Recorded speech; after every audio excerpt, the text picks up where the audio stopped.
In case you missed it, here's a Sports Animal Rewind. Our Eye on the SEC is brought to you by Miller Eye Care and Optical, 694-2622.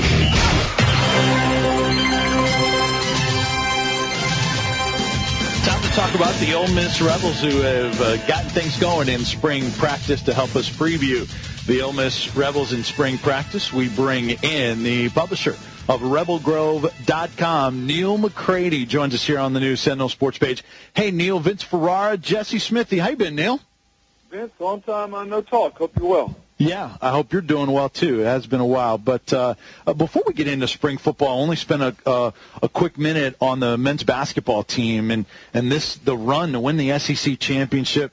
How surprising was that for you, and what do you think about their opening matchup with Wisconsin in the tournament? Oh, Vince, as soon as I saw them lose in Starkville that day, I said, this team's going to the tournament. No, I'm kidding. I thought we were probably looking at a coaching search. To say it's surprising would be an understatement. They've played 5 remarkably good games in a row since an absolute debacle in Starkville, and they've played at a really high level. Everyone talks about Marshall Henderson. They forget to talk about Murphy Holloway and Reginald Buckner. When those two play at the level they've played the last 5 games, this team's pretty good, and that's what's happened. And as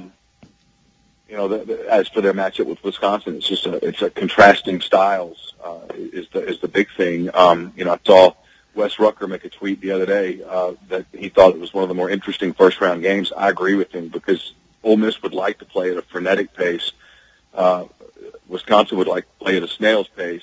Wisconsin's known for its defense. Ole Miss is known for its offense. It'll probably come down to how well Ole Miss can defend. And if Ole Miss can defend the way that they defended in the tournament, at the SEC tournament in Nashville, they'll have a chance. Neal, I said I'm not the only one that's probably said it, but I said about a month ago that if Ole Miss gets into the tournament, they're going to be one of the hardest teams to pick. I mean, you could see them losing in the first round. You could see them making a run to the Final Four. What's the ceiling, do you think, for this group? Well, I don't think they're a Final Four team. I think they could beat Wisconsin if everything kind of falls right for them, and they could make things interesting. I think their second-round matchup is kind of favorable. Kansas State would like to get up and down the floor with them, and that's the way Ole Miss likes to play. And anytime you get a game that goes like that, there's a chance. Doesn't always happen, but there's a chance that Henderson just kind of goes crazy, and he can score points in volumes, and when he does, they typically win. After that, you're probably really pushing it. They're not.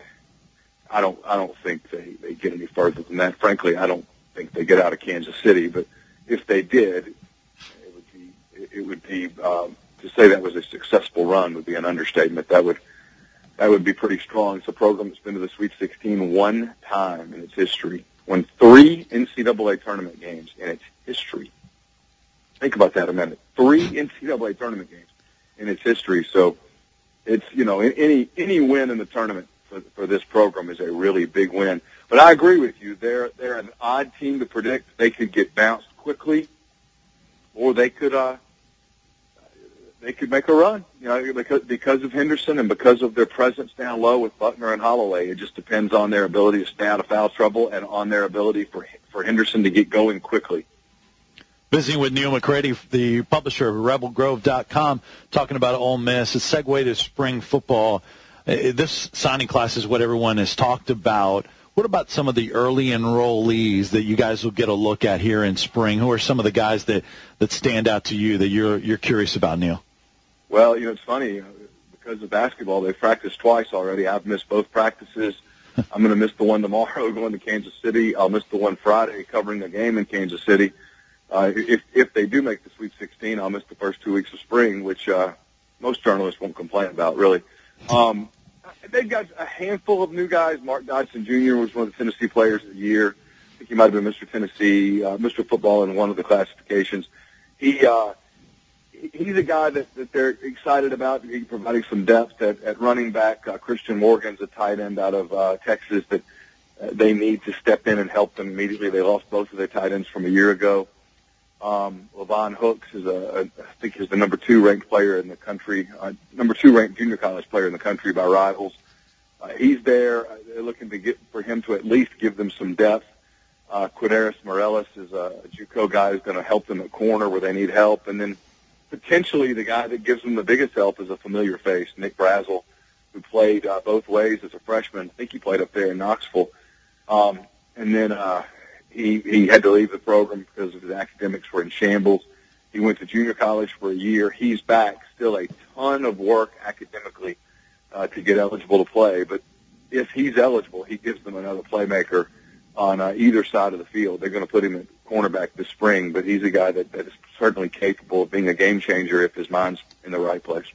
Neal, obviously Ole Miss made grabbed a ton of headlines in its 2013 signing class and got a lot of publicity. Already got 7 commitments lined up for the 2014 class. This momentum, it seems to be spilling over. Just talk about what you've seen out of that so far. Well, they're recruiting at a really high level again. They got a commitment yesterday from Andy Bauer, who's a Rivals 100 kid. It was down to Ole Miss in Alabama. A kid from St. Louis, Missouri, who picked Ole Miss. And then they had Clifton Garrett in over the weekend. He's a Rivals 100 linebacker from, I want to say Joliet, Illinois, right around Chicago. And all the early signs are that Ole Miss is either a major player or the leader for him. They are recruiting. They kind of have a strategy. They recruit Mississippi hard. They recruit the area around Mississippi hard, especially Memphis.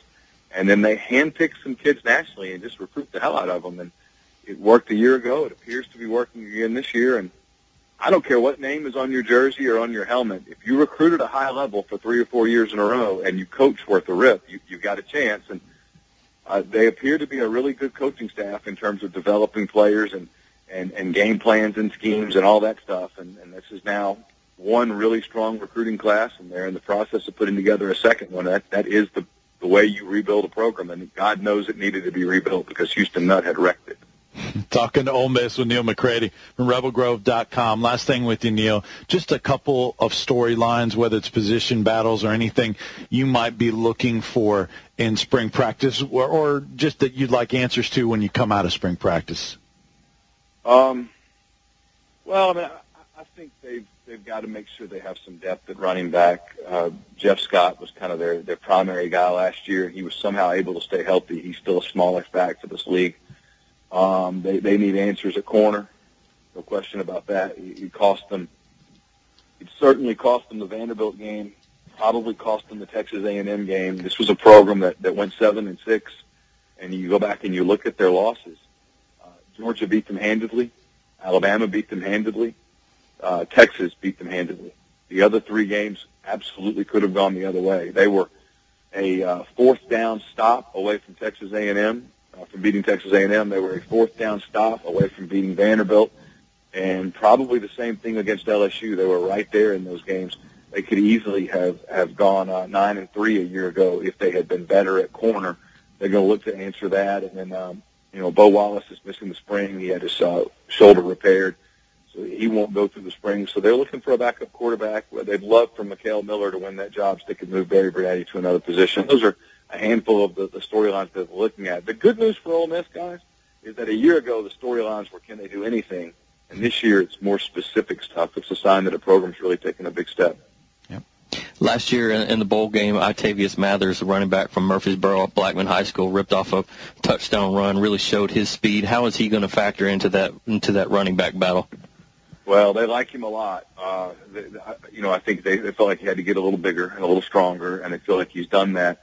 Had a really good bowl game when he got kind of forced into it when Jeff Scott got hurt. I think they think he has a real high ceiling. It'll be a big spring for him. It'll be a huge off season for him to continue getting stronger and bigger and being able to take that pounding. But they like what he brings. He's certainly more of the kind of back that I think Hugh Freeze would like in his offense as opposed to Scott. Neal McCready is the publisher of RebelGrove.com. You can find him on Twitter at Neal McCready, NealMcCready. Good follow there as well. Neal, great to talk to you. We'll do it again soon. We appreciate your time, bud. Okay, guys. Hope you have a great one.